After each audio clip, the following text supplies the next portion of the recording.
Vamos lá, pessoal, vamos voltar aqui para a gente continuar estudando a responsabilidade extracontratual do Estado. Antes do intervalo, a gente viu que nós no Brasil adotamos a teoria da responsabilidade objetiva e que essa teoria da responsabilidade objetiva, ela se subdivide em duas. Teoria do risco integral, que é aquela que diz que o Estado vai responder sempre que causar um prejuízo, independentemente da situação. E a teoria do risco administrativo, na qual existem algumas chamadas excludentes de responsabilidade, aquelas situações nas quais o Estado não vai responder pelo dano causado. Que teoria é essa aqui? Porque ela é adotada no Brasil.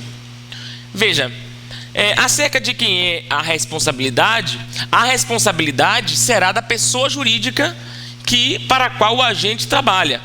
Então, a responsabilidade é da pessoa jurídica para a qual o agente que cometeu o prejuízo trabalha. No que tange ao objeto da responsabilização, responde pelos danos. O Estado responde. Então, só para a gente constar aqui, tá? Estado. Eu quero que vocês entendam esse Estado de forma genérica. Estado, União, DF, município. Estados e... vamos chamar assim, pessoas jurídicas privadas,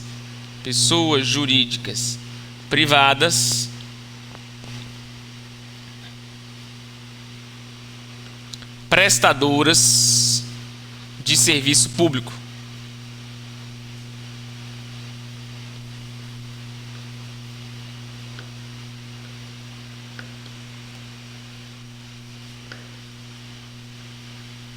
Prestadores de serviço público. Então, o Estado ou as pessoas jurídicas prestadores de serviço público respondem pelos danos de seus agentes nessa qualidade causarem a terceiros, desde que exista o nexo causal. Então, quais são as excludentes que eu havia me referido? As excludentes de responsabilidade são aquelas situações em que o Estado não vai responder. Por exemplo, se houver um caso fortuito ou força maior ou culpa exclusiva da vítima. Imagine que um carro do município, da União, do Estado, esteja trafegando, com um agente público, esteja trafegando nesse carro e uma pessoa quer se suicidar e se coloca na frente do carro. Então, quando ela se coloca na frente do carro ou se joga de um viaduto, e aí o carro está passando embaixo e acaba atropelando e matando essa pessoa com impacto, enfim, nesse caso aqui, o Estado não poderá ser responsabilizado. Ele não vai ter que indenizar a família pela morte dessa pessoa, porque nós estamos falando de uma culpa exclusiva da vítima. Ela provocou a situação, então o Estado não vai responder. Essa é uma hipótese de excludente de responsabilidade. Ou então, um caso fortuito ou força maior. Caso fortuito ou força maior, imagine que de repente vem um furacão que nunca teve no Brasil e que teve, lá no sul. Nessa situação, o Estado não tem que indenizar as vítimas pelos prejuízos que teve nas casas, eletrodomésticos, não precisa, porque é um caso fortuito ou força maior, é um evento de natureza, é um evento muito forte, que o Estado não tem como conter isso. Então, nesse caso aqui, admite as excludentes de responsabilidade. Só fazendo um destaque aqui, tá? Essa responsabilidade objetiva que a gente vê aqui, essa responsabilidade objetiva é pelos atos praticados pela administração pública, não é pela omissão. Então é um ato, queria que você anotasse essa expressão, comissivo.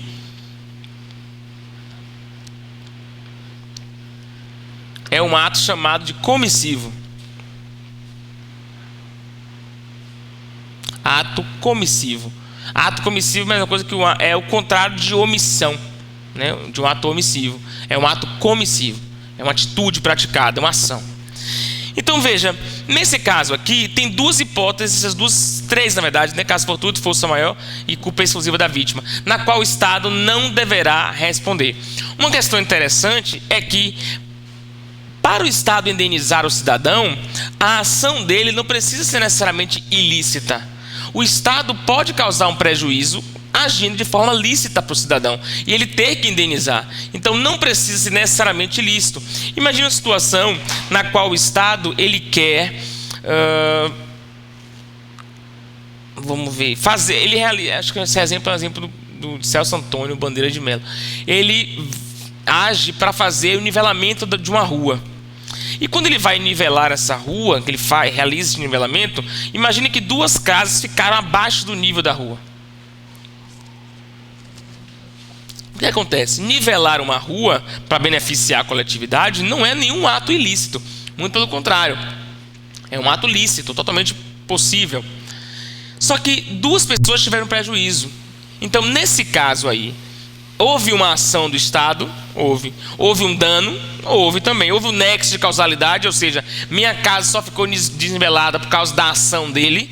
Houve. Então, nesse caso aqui, essas famílias, esses proprietários, deverão ser indenizados por o prejuízo que teve por ficar com casa abaixo, a desvalorização do imóvel, casa abaixo do nível da rua, enfim.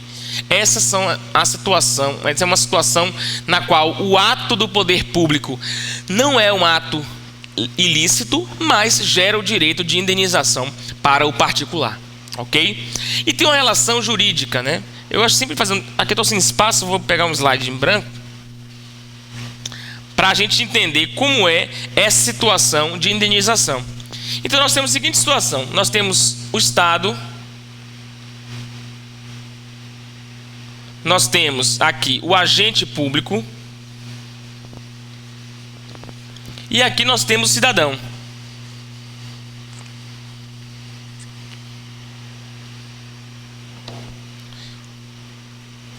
Como é a situação dessa responsabilidade? O agente causa um dano ao cidadão. Então, o agente causa dano ao cidadão. Quando o agente público, deixa eu colocar aqui, agente público, tá? Quando o agente público ele causa um dano ao cidadão, surge para o cidadão o direito de indenização. Só que ele vai processar quem? Ele processa o Estado.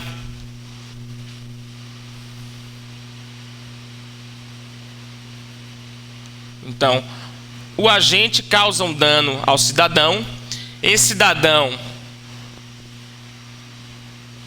deve acionar, o cidadão aciona o Estado,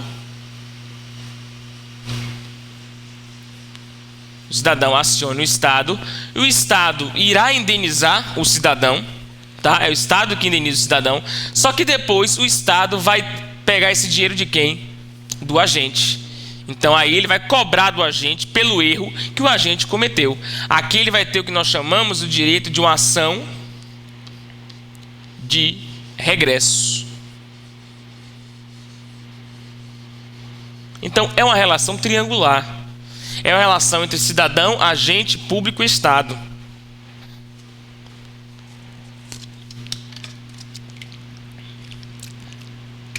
Eu ainda complementaria, aliás, eu vou complementar mais algumas coisas aí, só para a gente relembrar.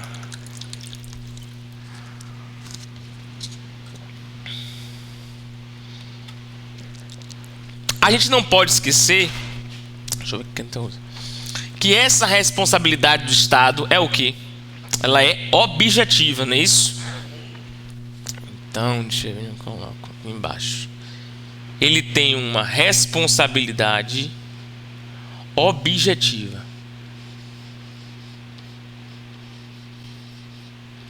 E o agente público, ele terá uma responsabilidade subjetiva. Por que subjetiva? Porque se você for olhar lá, primeiro, no início da matéria aí desse assunto, tem lá, assegurado ao Estado direito de regresso no caso de dolo ou culpa. Quando eu digo no caso de dolo ou culpa, eu estou falando que tipo de responsabilidade?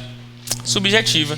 Então, o Estado, o cidadão, quando for processar o Estado, ele não vai ter que provar dolo ou culpa. Ele vai ter que dizer assim, olha, estava num ônibus e o Estado, no caso da concessionária, né?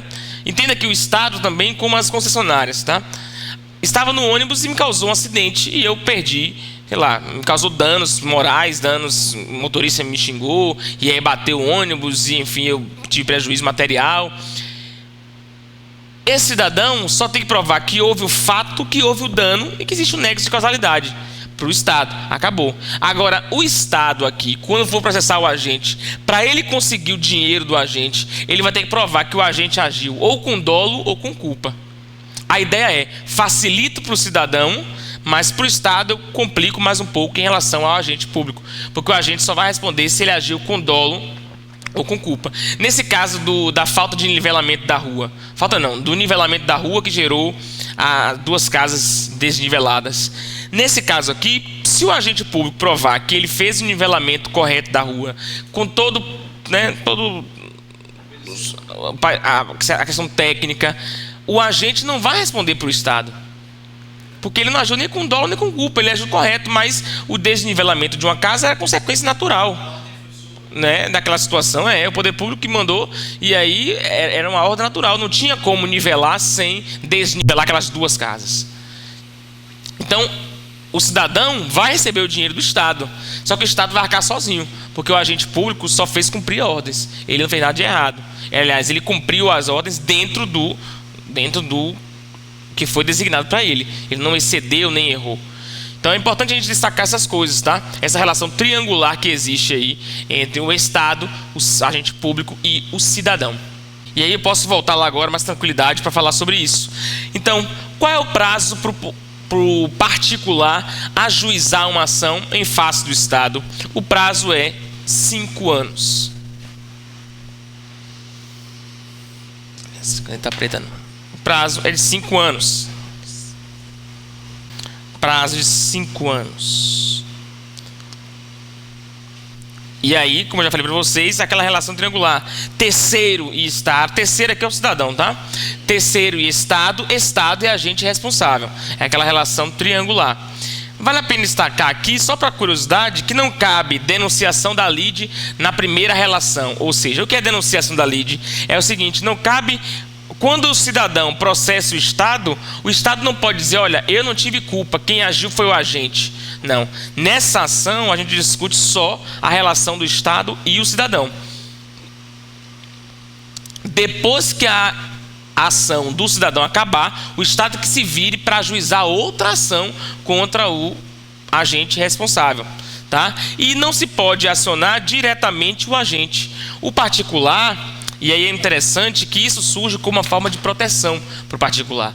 Porque, veja, se o cidadão ele tivesse que acionar o agente, muitas vezes o agente não tem dinheiro para tanta indenização. Imagine o motorista do ônibus tendo que indenizar todos os passageiros. Ele não teria condições de indenizar. É por isso que a lei diz, a responsabilidade é do Estado.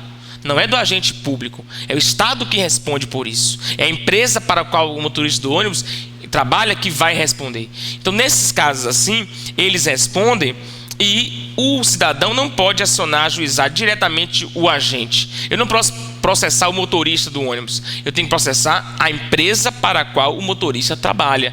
Eu não processo o PM, eu processo, pelo menos administrativamente, né, civilmente, eu processo o Estado para o qual o PM trabalha, a Polícia Militar trabalha. Então, nessas situações aqui, eu não posso acionar diretamente o agente por conta disso. Sobretudo porque o Estado sempre ia dizer, não, a culpa não é minha, é o agente. Eu não tenho nada a ver com isso. Foi ele que dirigiu alcoolizado, foi ele que atirou sem permissão. Então, para não ter essa dificuldade para o cidadão, a lei estabelece essa situação. Agora, sim, eu confesso a vocês que hoje, na prática, alguns juízes vêm permitindo que o cidadão processe diretamente o agente quando o agente tem condições financeiras. Sei lá, um agente político, que tem umas condições financeiras, ou a gente que tem uma situação financeira boa, o particular, se ele perceber que esse agente tem condições de responder, ele pode ajuizar uma ação diretamente em face do particular. Ou do agente público, perdão. O particular pode ajuizar a ação diretamente para o agente público. Mas no concurso público, a gente vai dizer que não pode.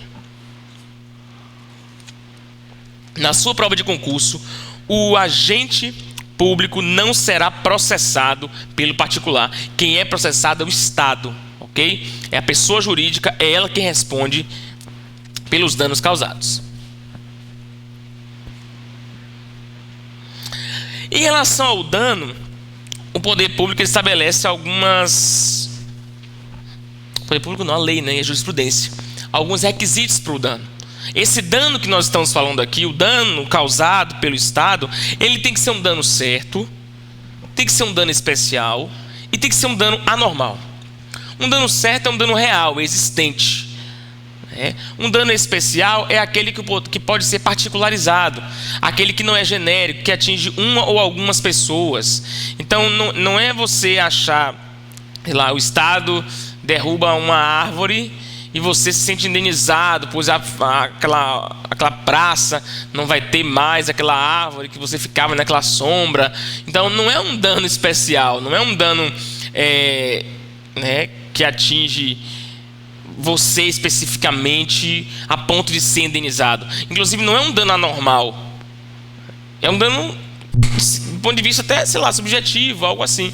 Mas o Estado tem essa característica. O dano ele tem que ser anormal, é aquele que supera os problemas comuns, corriqueiros da sociedade. Então tem que ter um prejuízo efetivo. A ideia é evitar que o cidadão vá à justiça por qualquer coisa.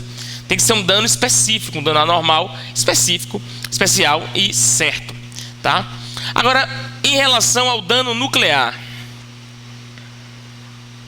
Em relação ao dano nuclear, é uma situação específica que vocês terão que saber. Porque em relação ao dano nuclear, a responsabilidade civil por danos nucleares independe da existência de culpa. Então, na responsabilidade por dano nuclear, será sempre objetiva. Ou seja por uma ação ou por uma omissão do Estado, será sempre objetiva e não admite aquelas excludentes de licitude. Que licitude? Excludente de responsabilidade. Licitude penal. No caso de um dano nuclear, o Estado não vai poder dizer foi culpa exclusiva da vítima. Ele vai ter que assumir a responsabilidade. Em todas as situações, em caso de dano nuclear, o Estado assume a responsabilidade.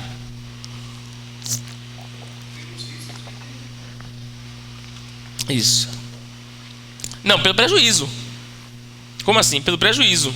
Ele assume a responsabilidade pelo prejuízo. Como assim riscos? Você falou pelos riscos? Porque é uma atividade de risco, você fala. Entendi. Sim. A ideia do nuclear é essa mesmo. A ideia do dano nuclear é o seguinte: a Constituição não tolera que o Estado queira se eximir de um dano nuclear. Não importa o que tenha acontecido, seja esse exemplo que você deu, do empregado batendo um prego na parede, e aí furou um cano e vazou o material nuclear. Nesse caso aqui, o Estado responde. Mesmo que a gente não tenha culpa, mesmo que a gente não tenha dolo, mesmo que seja culpa exclusiva da vítima, alguém que invade o prédio para se matar, o Estado vai responder. Porque no caso de dano nuclear, ele autorizou. Como você autorizou? Não é que ele autorizou, ele deixou, né? Permitiu que se passasse. Então, aqui a responsabilidade será sempre objetiva nos casos de danos nucleares, tá? Isso aí cai em prova de vez em quando. Então, veja, dano resultante de exploração econômica. Por que acontece? Até agora eu falei o seguinte para vocês, só para a gente sistematizar. Eu estou falando de uma responsabilidade do Estado. Eu estou falando de uma responsabilidade que é objetiva, ou seja, pelos atos que o Estado pratica, ele responde objetivamente. E a gente já viu o que é uma responsabilidade objetiva. Essa responsabilidade que eu falei aqui, ela se aplica para a União, para o Estado, para o DF, para o município, e se aplica também para as autarquias e fundações. Mas e em relação a empresa pública e sociedade de economia mista? Como é que essas empresas vão responder? Porque é o seguinte, empresa pública e sociedade de economia mista, elas são regidas pelo direito, aquele híbrido, né? A gente viu que horas tem regra de direito privado, horas tem regra de direito público, mas a gente viu que elas têm a personalidade jurídica de direito privado. Então, e eu falei para vocês que no direito privado, qual é a modalidade de responsabilidade que predomina? É a responsabilidade subjetiva, né? Eu dei exemplo do médico. Então, se o do direito privado predomina a responsabilidade subjetiva, se no direito público ela é objetiva, e se as empresas públicas e sociedade de economia mista estão no meio da história ali, o que vai acontecer com elas? Nós vamos ter a seguinte situação.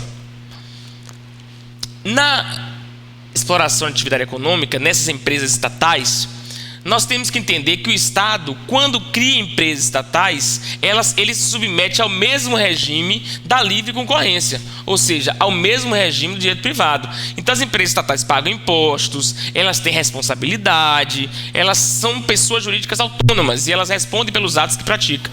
Então ela vai fazer isso. Só que nesse caso aqui, a exploração da atividade econômica, ela vai variar a responsabilidade da empresa pública e da sociedade de economia mista, ela vai variar a depender da atividade que ela pratica. Veja, se essas empresas públicas, que a gente já viu que as empresas públicas e sociedade podem desempenhar duas atividades, ou elas exploram atividade econômica, ou elas prestam serviço público. Então, se essas empresas públicas elas exploram, né, atividade econômica, elas estarão sob o regime da livre concorrência e terão a responsabilidade subjetiva. E é só o que eu disse. Então, a responsabilidade das empresas públicas e da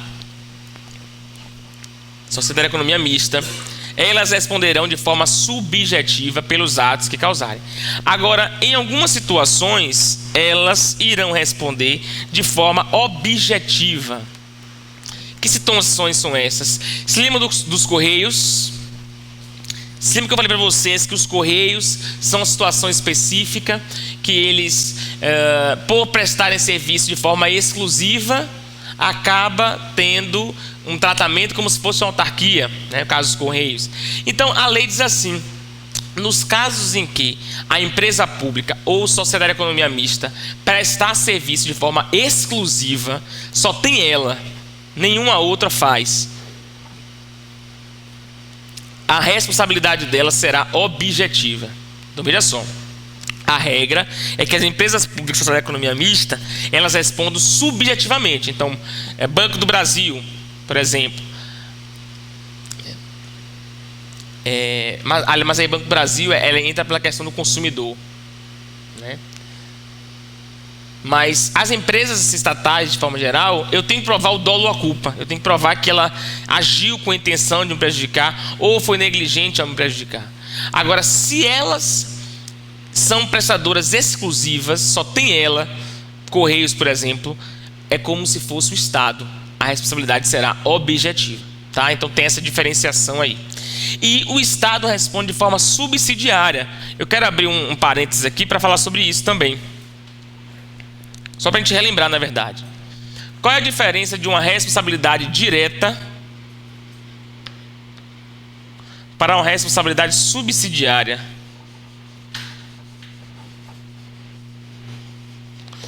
Quando eu digo que alguém tem uma responsabilidade direta, eu estou dizendo que é ele que responde diretamente. Na responsabilidade direta, a pessoa jurídica, vamos chamar de pessoa, que pode ser física também, a pessoa é a primeira a responder.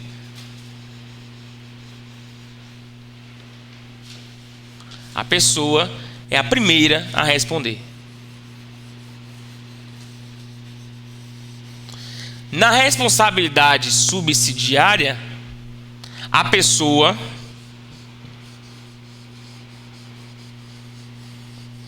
apenas responde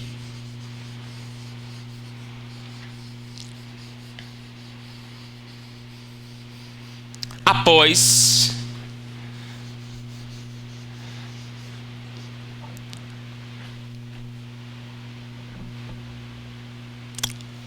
a responsável direta, após a responsável direta ser acionada, após a responsável direta ser acionada e não tiver condições de pagar. Isso é uma responsabilidade subsidiária.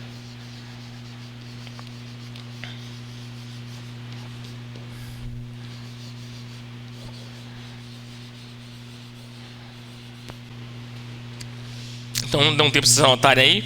Veja a situação. Quando eu digo que existe uma responsabilidade direta,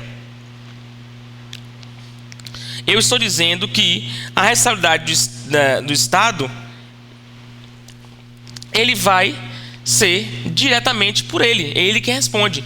Então o Estado, enquanto pessoa jurídica, ele responde. Mas quando tem uma pessoa aí na frente, uma empresa pública, uma sociedade de economia mista, nesse caso aqui, o Estado ele não vai responder diretamente. Já que ele criou pessoas jurídicas para atuar na sociedade, são essas pessoas jurídicas que vão atuar. E são elas que terão a responsabilidade. Então, eu não posso, se a Petrobras me causar um prejuízo, processar a União.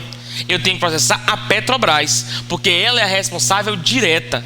Já se ela não tiver dinheiro, se ela não tiver condições, aí o Estado entra. Aí ele responde. Então é por isso que eu digo que a responsabilidade do Estado, ela é subsidiária. Ou seja, eu só posso processar ele após ter processado a pessoa jurídica que atua em nome dele. Então isso acontece com autarquias, com fundações, com as concessionárias. Toda vez que houver uma pessoa jurídica, o Estado vai responder somente depois que essas pessoas jurídicas forem acionadas corretamente, ok? E só se não tiver dinheiro, ele vai arcar com prejuízo. E a gente tem aqui também o dano por omissão. O que acontece com esse dano por omissão? A gente viu até agora o dano por ação do Estado. A gente não viu nenhuma situação em que ele deixou de fazer. São situações em que o Estado fez, né? Nesse dano por omissão, são aquelas situações em que o Estado deixou de fazer. Então, se o Estado deixou de fazer, como é que ele responderá? Olha, alguns autores acreditam que ele responde de forma objetiva. Só que a maioria hoje acredita que o Estado responde de forma subjetiva pelo dano por omissão. Responsabilidade subjetiva pelo dano por omissão. E quando eu falo em responsabilidade subjetiva, vocês já sabem que eu tenho que provar o dolo ou a culpa do poder público na situação concreta. Dolo ou culpa. Então, como é que a gente pode pensar em alguns exemplos de responsabilidade subjetiva? Imagine que o Estado ele é responsável por conservar as vias públicas, as vias estaduais. E aí eu estou falando Estado mesmo, Estado membro. Imagine que tem um buraco lá gigante na rua, numa via estadual. E esse buraco já tem meses lá, está fazendo até aniversário. E uma pessoa passa e fura, por conta do buraco, fura o pneu do carro. E tem problema na suspensão, enfim, no carro todo. Nesse caso concreto aqui, o Estado poderia ser responsabilizado? Poderia. Porque ele vai ser responsabilizado por uma omissão. Ele é responsável por manter a conservação das vias públicas. É ele que é responsável por tapar os buracos, por asfaltar as ruas, enfim. Se ele não faz isso, se ele deixa de fazer, ele tem uma responsabilidade por omissão. Então, agora vai ter que ser subjetiva. Eu tenho que provar o dolo ou a culpa. Geralmente eu provo a culpa, né? Pois ele foi negligente, ele foi imperito, imprudente, enfim. Geralmente negligência. Nesse caso aqui, o que vai acontecer? Eu tenho que provar, eu não tenho que provar uma culpa individualizada. Basta eu provar uma culpa pela falta do serviço. Ou seja, o serviço faltou. O Estado deveria ter feito, mas não fez. Se eu provar isso, no caso de omissão, eu já consigo provar aí que o Estado vai ter a responsabilidade por conta disso. Uma coisa interessante, eu falei aqui que eventos naturais, eventos, né, catastróficos, tá, o Estado não responde, né, porque aquela é a hipótese de excludente, caso por tudo força maior. Mas imagina uma situação em que o Estado deixa, por exemplo, de coletar o lixo em uma rua durante uma semana. E aí os lixos se acumulam nas ruas. E está faltando uma coleta de lixo. E aí cai uma chuva. Isso cai uma chuva normal para o período da cidade, enfim. Só que por conta do acúmulo dos lixos que entupiu os bueiros, a rua acabou alagando. E nesse caso invadiu a casa de alguém e queimou os eletrodomésticos. Então, nesse caso, foi uma chuva? Foi. Mas perceba que houve uma omissão do Estado. Ele deveria ter zelado pela limpeza das ruas. Ele tinha que ter realizado a coleta do lixo. Então, nesse caso aqui, ele vai poder ser, a pessoa que teve prejuízo, ele poderá ser indenizada nessas circunstâncias. Isso. Aí o que ela tem que provar? Ela tem que provar a falta do serviço. Ela tem que provar que o Estado foi negligente, mas não é assim, olha, o funcionário X, né, foi negligente. Não, o Estado foi negligente. O Estado não prestou o serviço que ele deveria prestar. Eu só preciso provar que ele não coletou o lixo. Sim, e aí choveu, é o que se espera, né? Então não precisa nem ser um ano. Talvez uma semana já dá para causar um prejuízo, né? Então alguns dias já dá para causar um prejuízo. Isso, aí cada caso concreto, né? Aí vai se defender, vai dizer que não, enfim. Aí vai ser a luta lá para conseguir. Mas o fato é que se o particular provar essa falta do serviço no Estado, ele vai poder, você tem o direito de ser indenizado. Então, violador deveria fugir de agir. E tem esse caso interessante aqui, ó, que é o caso do preso foragido há meses.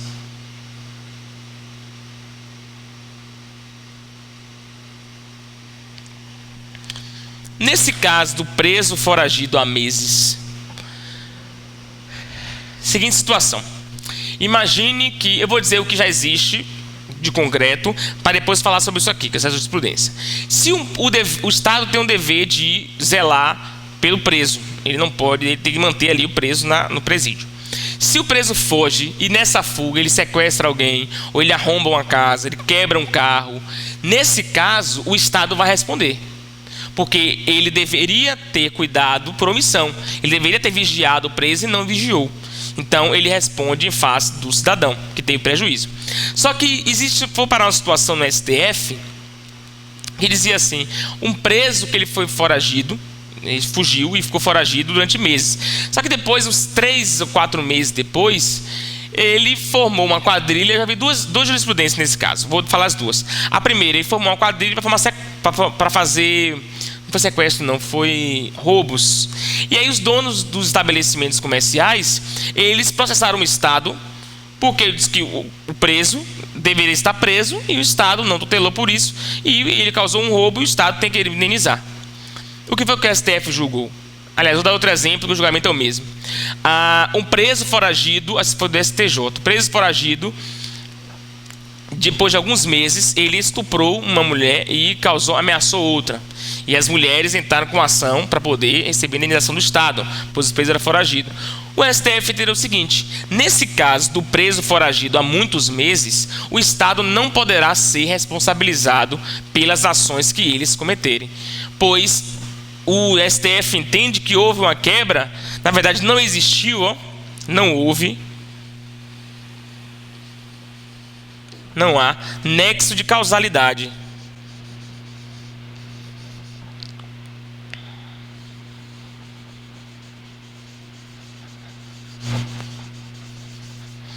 Não houve nexo de causalidade. O fato dele ter fugido da prisão não gerou a consequência de meses depois ele formar uma quadrilha e assaltar um estabelecimento comercial, ou ele ter estuprado uma mulher. É polêmico isso aqui, muitas pessoas não concordam com isso, né? Mas o fato é que para o concurso se pensa assim, de que... Isso não exime a responsabilidade que ele tem de procurar esse preso e mantê-lo preso, não foragido. Mas se passaram muitos meses entre a ação do preso, a fuga do preso e a ação que ele cometeu, não poderá ser responsabilizado. A ideia é o seguinte: a ideia é que o Estado não pode ser o garantidor universal de todos os prejuízos, de todos os danos causados. Então acaba se limitando isso aqui, essa responsabilidade do Estado. Exatamente, na verdade aí, só que eles prejudicam o cidadão mesmo, porque o Estado ele não vai responder, o preso já está foragido mesmo, não tem nada a perder, mas só depois, né, que no plano teórico ele vai ser recapturado, enfim. Aí cada caso é que vai dizer. E falando do preso, nós temos uma situação chamada de custódia administrativa. Que situação é essa de custódia administrativa ou de tutela administrativa?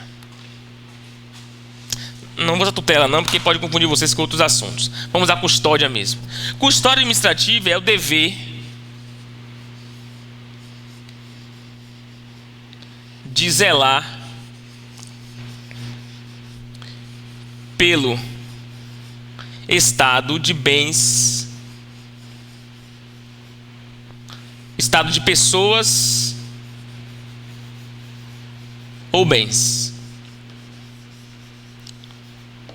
São situações nas quais a lei atribui ao Estado o dever de zelar pelo estado de pessoas ou de bens. O Estado tem que proteger aquelas pessoas, ele tem que manter a integridade física daquelas pessoas. A gente tem dois exemplos aqui. A gente tem o exemplo do presidiário.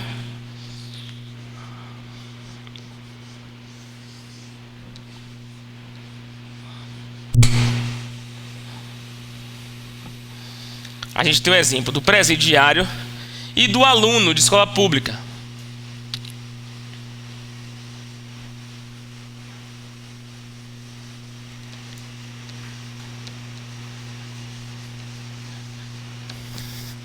Presidiário e aluno de escola pública. Essas duas pessoas, elas são protegidas pelo Estado. O presidiário deve ter sua integridade física conservada no presídio e o aluno de escola pública deve ter a sua integridade também protegida enquanto estiver na escola. Então, nesse caso daqui, o Estado, ele, ao proteger esse presidiário, tudo isso aqui, ele vai ter que indenizar quando houver um prejuízo. Então, ele vai ter que indenizar quando houver um prejuízo a essas pessoas. A esse dever nós chamamos de dever de custódia. Então, a responsabilidade do Estado aqui, ela será objetiva. A responsabilidade do Estado, ela será objetiva, inclusive quanto a atos de terceiros. Então, mesmo por omissão, olha lá, mesmo por omissão, se o sujeito estiver sob custódia do Estado, ele terá uma responsabilidade objetiva. Então, o preso que sofre alguma violência física durante a rebelião, o familiar do preso que sofre alguma situação lá de violência, de prejuízo, todos terão que ser indenizados de forma objetiva, assim como o aluno da escola pública. Ele deverá ser indenizado, a família, o preso, enfim, da família, ele terá direito à indenização, porque existe a relação de custódia administrativa. O Estado tem o direito de zelar pelas pessoas, ok? Então, nesse caso aqui, é mais um dos casos específicos. A gente viu dano nuclear, a gente viu a omissão, a gente está vendo agora a custódia administrativa. E cabe, claro, o risco administrativo, ou seja, o Estado só não vai responder se for culpa exclusiva da vítima ou força maior e caso fortuito. Aí ele não responde. Se o preso decide se matar na calada da noite, ele não vai responder por conta disso, tá? Só se alguém causar algum prejuízo. Faltou uma coisa eu falar, antes de ver as questões, faltou eu falar de... Só uma observação em relação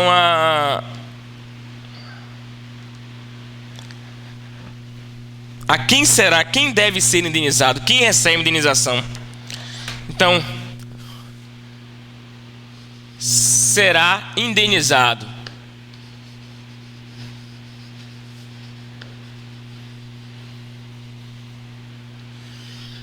tanto o usuário do serviço quanto o não usuário.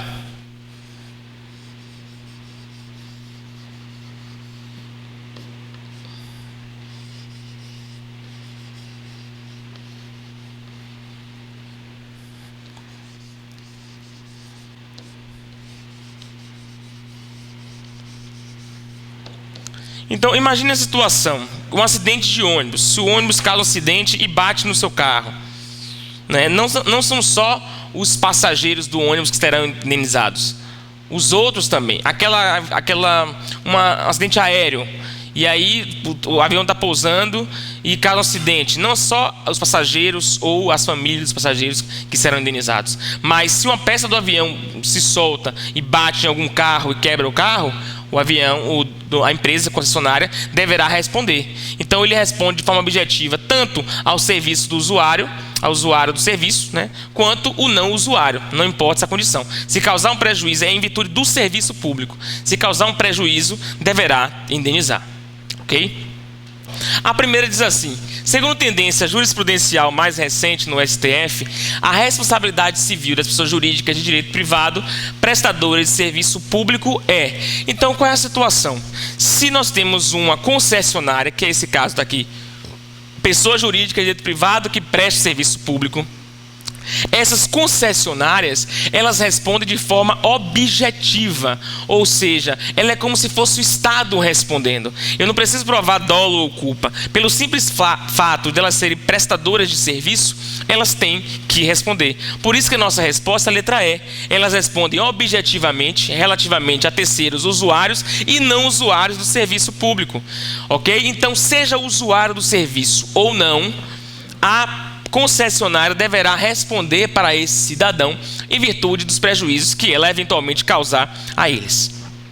A segunda questão fala: assinar a opção em que a responsabilidade civil dá-se-á de forma subjetiva. Quais são os casos em que a responsabilidade civil é subjetiva? Só para a gente relembrar, a principal situação de responsabilidade subjetiva do Estado diz respeito aos atos omissivos, aquele ato em que o poder público deixa de fazer.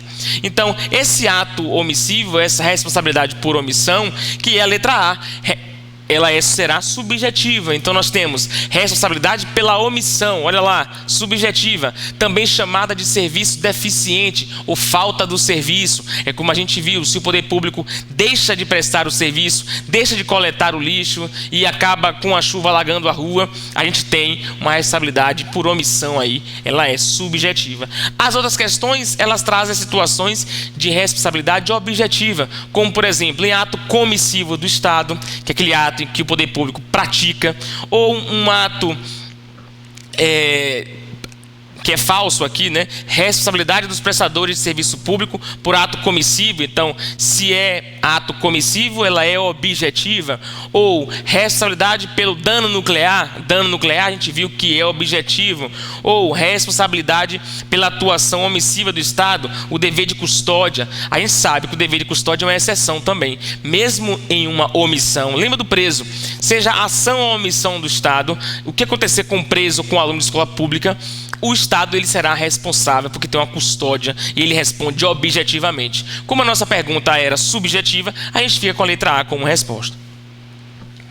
A terceira questão diz assim: a responsabilidade civil do Estado encontra fundamento na Constituição Federal, aplicando-se sob a modalidade. Que modalidade é da responsabilidade civil do Estado? A nossa resposta é a letra C. Ela será objetiva para atos comissivos, ainda que ilícitos. A gente viu que para atos comissivos, a responsabilidade ela é objetiva, tranquilo. Mas a gente não pode esquecer que se for tanto lícito quanto ilícito, gerará responsabilidade. Não precisa necessariamente ser um ato ilícito para ter responsabilidade, tá? No campo da responsabilidade extracontratual do Estado, disse que este não se converte em segurador universal, visto que o direito brasileiro não adota que teoria? Então, qual é a teoria que aqui nós não adotamos? É a teoria do risco integral. A gente adota a teoria do risco administrativo, que permite que haja excludentes de responsabilidade do Estado. O Estado não responde, por exemplo, quando a culpa é exclusiva da vítima, ou quando é caso fortuito ou força maior. Tá? Se nós adotássemos a teoria do risco integral, ele responderia, ele seria um segurador universal. Mas como a gente não adota, ele não é. O Estado poderá ser condenado a indenizar a mãe de um preso assassinado dentro da própria cela por outro detento? Então, olha lá o dever de custódia.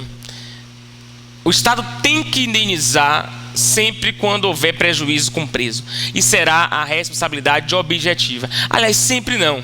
Pois se for culpa exclusiva dele, ou se for caso fortuito ou força maior, o Estado não vai responder. Mas ele sim responde ante a responsabilidade objetiva que ele possui. Tá? Qualquer coisa que aconteça com o preso, vindo ainda que de outro presidiário, não precisa necessariamente ter vindo de um agente público, como diz a questão letra C, a letra C, né? Provada a culpa dos agentes da fiscalização, não. basta provar que houve prejuízo com preço vindo de outra pessoa, independente de quem seja, até por atos de terceiros, tá? E a letra A6 e A7 são estilo CESP, né? Diz assim: segundo o STF, para a configuração da responsabilidade objetiva do Estado, é necessário que o ato praticado seja ilícito. Falso, né? A gente já viu que não precisa ser um ato ilícito. Qualquer ato lícito também que gere prejuízo pode causar, ensejar a indenização do Estado para o particular.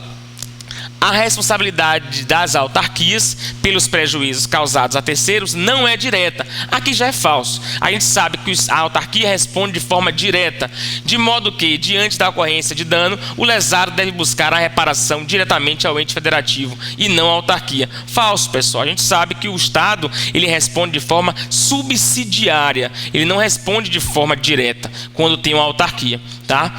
Então veja, com isso a gente encerra o nosso curso aqui de aspectos gerais do direito administrativo, mas nós estaremos juntos ainda em licitação, Lei 8.8666 de 93 e também na Lei 8.112, que é a Lei do Servidor Público Federal, que cai bastante em concurso. Contem comigo, sabem meu e-mail, qualquer coisa manda e-mail aqui para o curso, a gente está sempre disponível para tirar a dúvida de vocês, ok? Um abraço e bons estudos.